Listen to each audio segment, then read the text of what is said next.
A brand new house stands on a quiet street.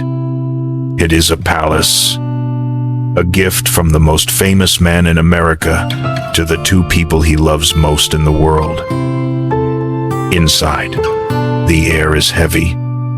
It smells sweet, sickly sweet, like rotten eggs. An old woman lies on the bathroom floor. Her name is Flora. She is 70 years old. Just days ago, she had called her son. She complained that the furnace was acting strange. It was leaking. Her son, the perfectionist, the man who built empires, said, "Don't worry, Mother. I'll send my best guys from the studio to fix it." He didn't trust the local repairmen. He wanted his own studio magic to take care of her. His guys came. They fixed it. Or so they thought. But they didn't fix it. They made a mistake. A tiny, invisible mistake in the installation.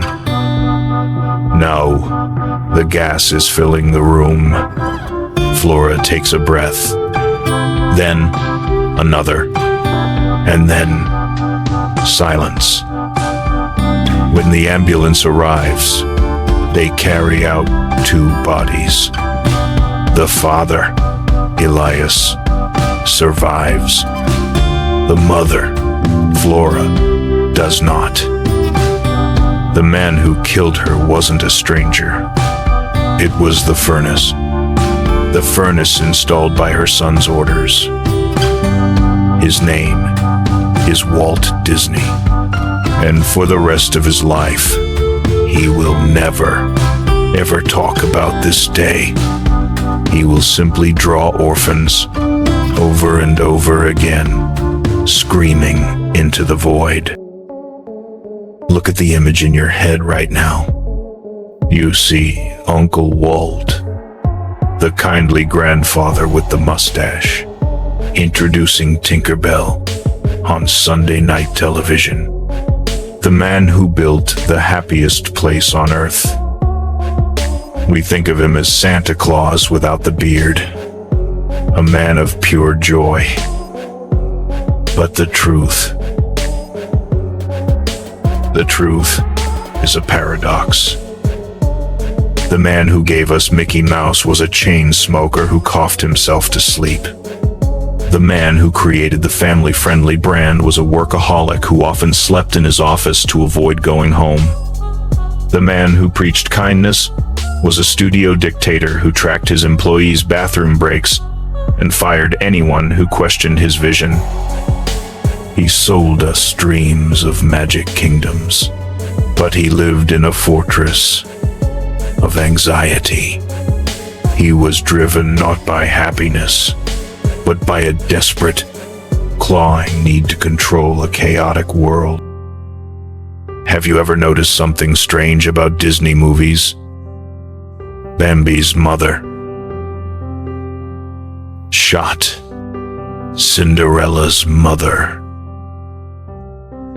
Dead. Snow White. Orphan. Belle. No mother. Ariel. No mother. Why? Is it just a plot device? A lazy writing trick? No, it is a confession. In this video, we are not going to list his Oscars. We are going to open the door to the hidden room in Walt Disney's soul. We are going to argue that the magic of Disney didn't come from pixie dust. It came from trauma. It came from a man trying to rewrite his own painful childhood, frame by frame. We will see that the price of creating the perfect world was the destruction of his own peace. This is the story of the dream seller who couldn't afford his own merchandise. Hi everyone, welcome back to the channel. The year is 1906, Marceline, Missouri, a small farm town in the heart of America. A 5-year-old boy is standing next to a white barn. He has no paper. He has no pencils. His family is too poor for art supplies. But he has an idea. He finds a barrel of black tar, and with a stick, he starts drawing cartoons on the side of the White House. His father, Elias, a stern, hard man who believes fun is a sign, sees the drawings. He doesn't see talent. He sees a mess. He beats the boy. But the boy doesn't stop drawing. He just learns to hide it better. That boy is Walter Elias Disney, and he is about to start a war against reality. A war he intends to win with a mouse. Let's turn the page to Chapter 1. Act 1. The boy who painted with tar. To understand the magic, you must first understand the nightmare. The nightmare had a name, Kansas City, and it had a face, Elias Disney. Walt's father was a man broken by failures. He was a socialist, a strict religious zealot, and a believer in the gospel of hard work. He didn't believe in toys. He didn't believe in candy.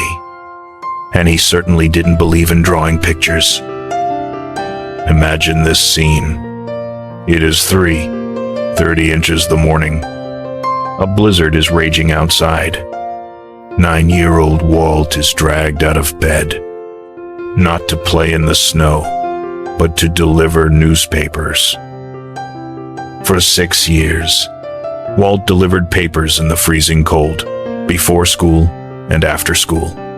He would often fall asleep in the hallways of apartment buildings, curled up inside his mailbag for warmth.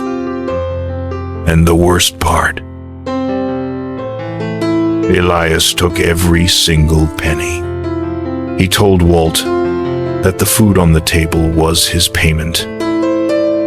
Walt was a slave in his own home. He had no childhood. He had no money. He had no freedom. So, he built a new world. He found a small sketchbook. And in those stolen moments between the beatings and the freezing cold, he drew. He drew animals that smiled. He drew worlds where fathers were kind and the sun always shone. He wasn't just drawing cartoons. He was drawing an escape route. At 19, Walt escaped. He started his first animation company in a rundown building in Kansas City. He called it Laugh-O-Gram. He was charismatic. He was energetic. He convinced a group of young artists to work for him, sometimes for free, promising them riches in the future. But Walt had a fatal flaw. He was a terrible businessman. He spent all the money on making the cartoons look perfect, leaving nothing for rent or food. He lived in the office. He stopped eating. He took baths at the train station. Legend has it that during this time, a real mouse would come out of the trash can in his office. Instead of killing it, Walt fed it crumbs. He kept it in a cage on his desk. He talked to it. That mouse was his only friend when the bankruptcy lawyers came knocking. Laugh-O-Gram collapsed. Walt was crushed. With a suitcase made of cardboard, one suit, and $40 in his pocket, He bought a one-way ticket to Los Angeles. He was running away again.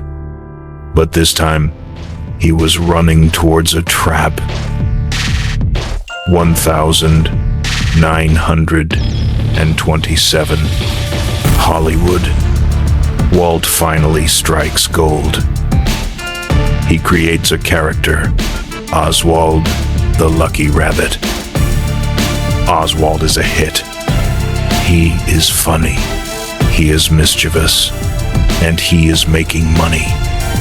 Universal Pictures loves him. Walt feels invincible. He is 26 years old.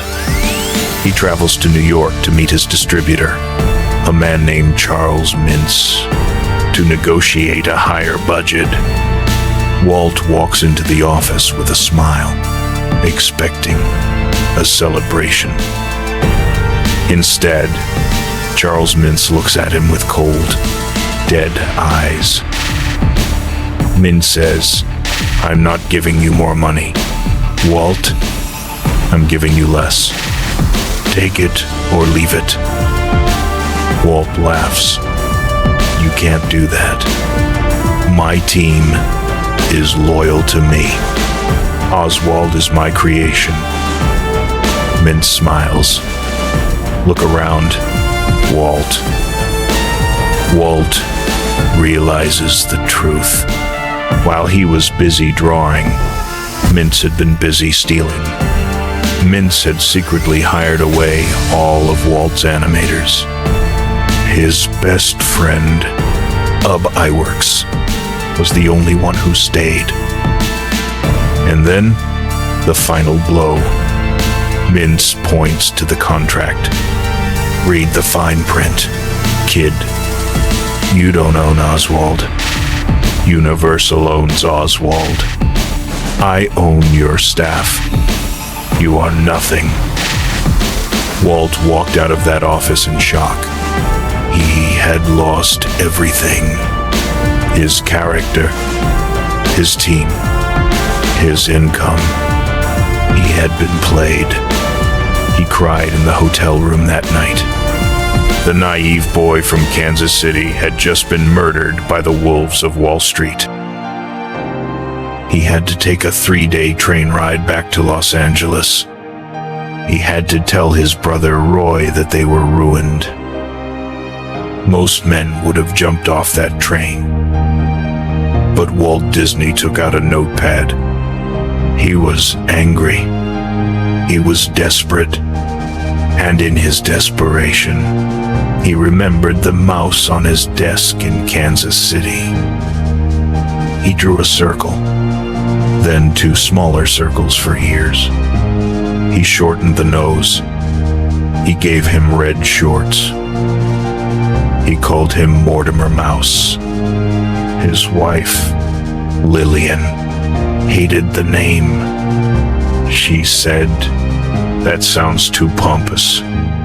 How about Mickey?" By the time the train pulled into Los Angeles, Walt Disney had a plan. He didn't just have a new character. He had a new philosophy. This betrayal was the most important thing that ever happened to Walt Disney.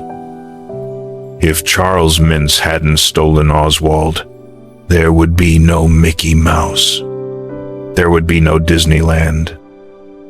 But more importantly, it changed Walt's psychology forever.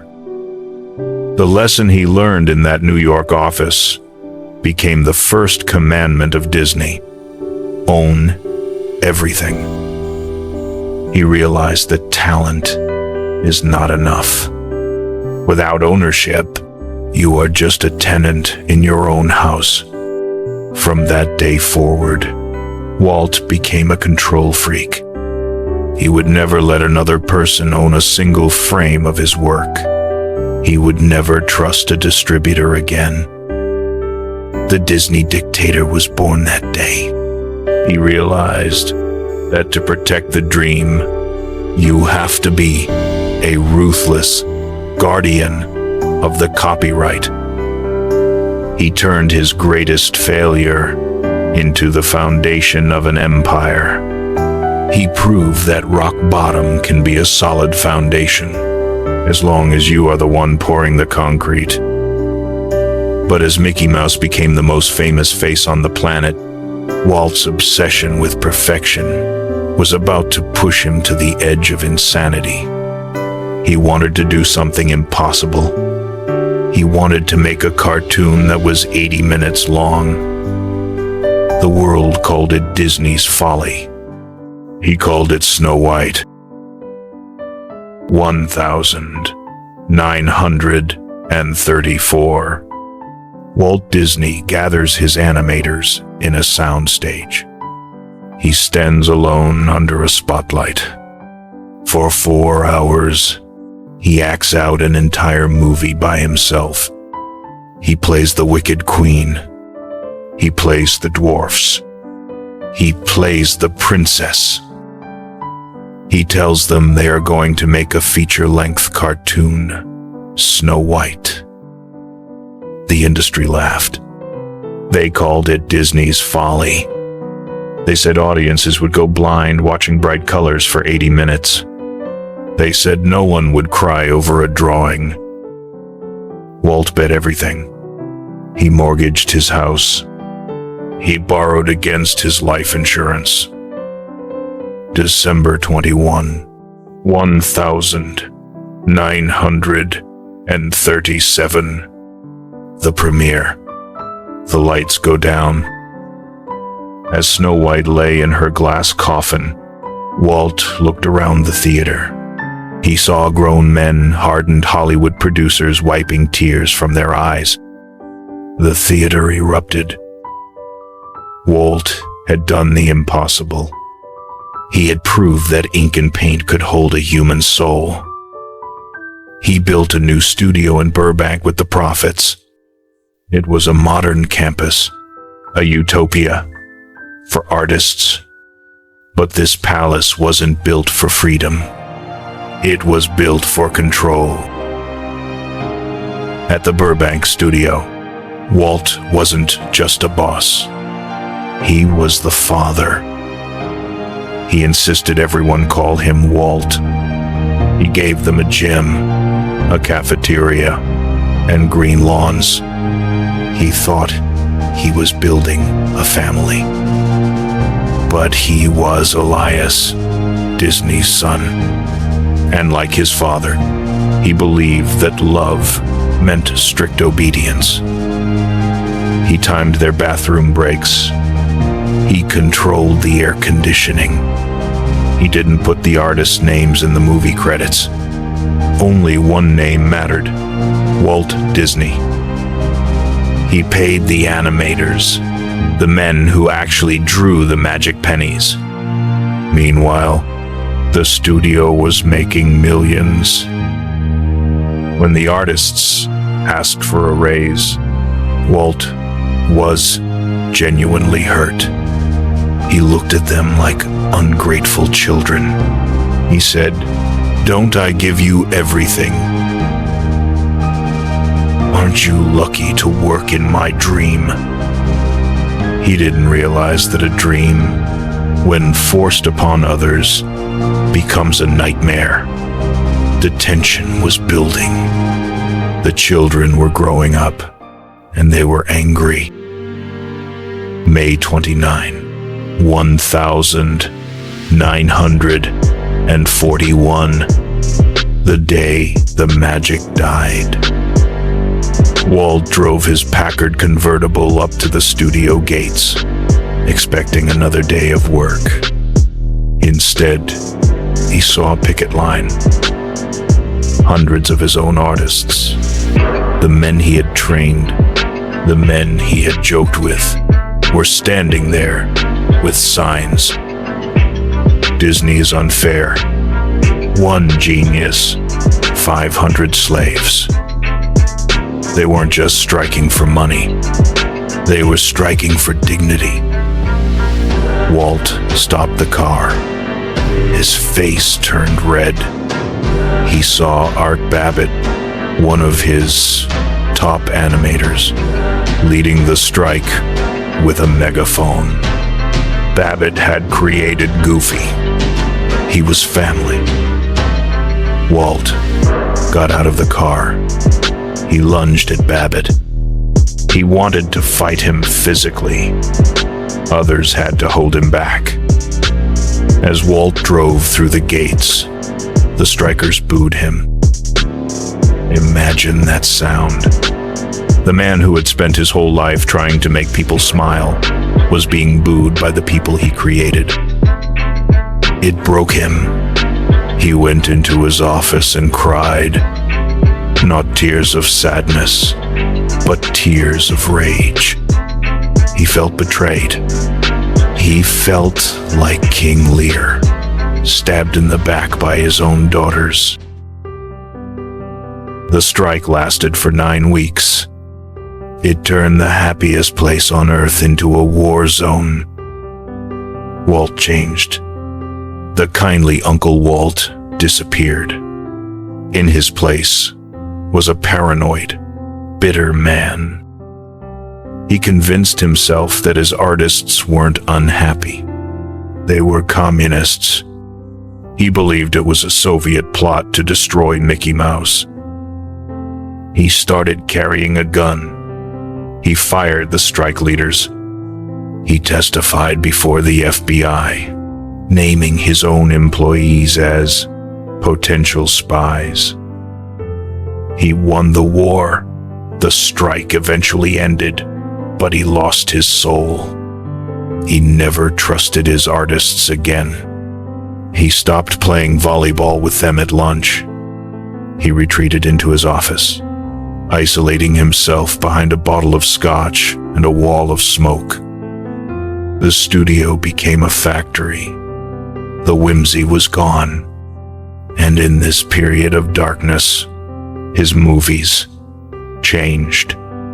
Dumbo was made during the strike, a movie about a baby separated from his mother, locked in a cage, crying. Art was imitating life. Walt felt like Dumbo, alone, misunderstood, and locked away.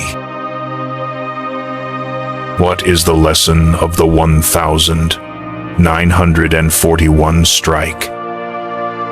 It reveals the dark side of the genius founder. Walt Disney suffered from what psychologists call paternalism. He wanted to be the father of everyone. But the problem with being a father is that you treat everyone else like children. Children are not allowed to question. Children are not allowed to want money. Children are supposed to be grateful. Walt failed to realize that gratitude is not a currency. You cannot pay rent with exposure. You cannot feed a family with magic. His tragedy was that he wanted love, but he demanded obedience. And you cannot demand love. The strike taught him that the world was ugly. It confirmed his childhood trauma. People will hurt you. Fathers will beat you. Friends will betray you. So, he retreated further into fantasy. If he couldn't control real people, he would build a world with fake people. Audio animatronics. Robots. They never strike. They never ask for a raise. They just smile and say exactly what you wrote for them. This betrayal planted the seed for his final masterpiece. A place where he could control every blade of grass, every smell, every sound. Disneyland. After the war, Walt Disney was tired. He was tired of animators talking back. He was tired of bankers. He was tired of the dirty, chaotic world outside his window. He wanted to build something that couldn't be ruined by human error. He looked at a dusty orange grove in Anaheim, California, Everyone told him he was crazy. Why would a movie guy build an amusement park? Carnivals are dirty places for pickpockets. But Walt wasn't building a carnival. He was building a fortress. July 17, 1955. Disneyland opens. It was a disaster on day one. The asphalt melted. The toilets broke. But to Walt, it was perfect. Why? Because here, he was God. He had an apartment built above the fire station on Main Street. He would stand in the window, watching the crowds. For the first time in his life, the boy who was beaten by his father, the man who was betrayed by his friends, was safe. In Disneyland, there is no trash. There is no sadness. And most importantly, the father figures are always kind. And the mothers, well, the mothers are everywhere in the smiles of the children. He had finally built the home he never had. 1964. The twilight of his life. Walt is 62 years old. He has one final masterpiece to give. Mary Poppins. For 20 years, he chased the author, L. Travers, to get the rights. She hated him. She thought he was a vulgar American who would turn her book into a silly cartoon. But Walt persisted. Why? Because Mary Poppins wasn't about a magic nanny. It was about a cold, distant father, Mr. Banks, who learns to love his children. Does that sound familiar? Mr. Banks was Elias Disney. At the premiere in Grauman's Chinese Theater, Walt sat in the dark. On screen, Mr. Banks is broken. He loses his job. He is humiliated. But then, he fixes his children's kite. He goes to the park. He laughs. He is redeemed. Witnesses say Walt Disney cried openly during that scene. This was his final act of magic. He wasn't just making a movie. He was rewriting history. In real life, Elias Disney never changed. He died a bitter, hard man. But on the screen, Walt gave his father the redemption he never had. He forgave Elias. He saved Mr. Banks. And in doing so, he finally healed the boy who painted with tar. But Walt wasn't done. Disneyland was just the prototype. In his final years, he became obsessed with city planning. He sketched a project called Epcot, Experimental Prototype Community of Tomorrow. He wanted to build a real city. No slums, no poverty, no unemployment. A city under a glass dome where the weather was always perfect. It was the ultimate act of control. He wanted to fix humanity itself. November 1966. Walt enters St. Joseph's Hospital. He thinks it's just an old neck injury. It's cancer. Decades of chain smoking have finally caught up with him. Lying in his hospital bed, staring at the ceiling tiles, He didn't talk about death. He talked about Epcot. He used the tiles to map out the monorails and the highways. Up until his very last breath, he was still building. He was still trying to organize the chaos. December 15, 1966. The light went out. The man who sold dreams slept, leaving behind a half-finished city and a world that suddenly felt a little less magical. What is the true legacy of Walt Disney? It isn't the theme parks. It isn't the merchandise. It isn't even Mickey Mouse. His legacy is the permission to dream in a nightmare world. Walt Disney proved that you can take the ugliest parts of your life, the poverty, the abuse, the grief, and alchemize them into gold. He took a cruel father and turned him into Mary Poppins. He took a dead mother and turned her into the longing of Bambi. He took a stolen rabbit and turned him into a global empire. He taught us that we cannot choose where we come from. We cannot choose our parents. We cannot even choose our tragedies. But we can choose the story we tell about them. He didn't leave us a perfect world. He left us the tools to imagine one. And for a lonely child drawing in the dirt somewhere right now, that is enough. We have traveled a long road with Walter Elias Disney. From the freezing mornings delivering papers in Kansas City, to the picket lines of Burbank, and finally to the castle at the end of Main Street. If we look back at the 3 chapters of his life, a complete philosophy emerges. First, the loss of Oswald taught us the power of ownership.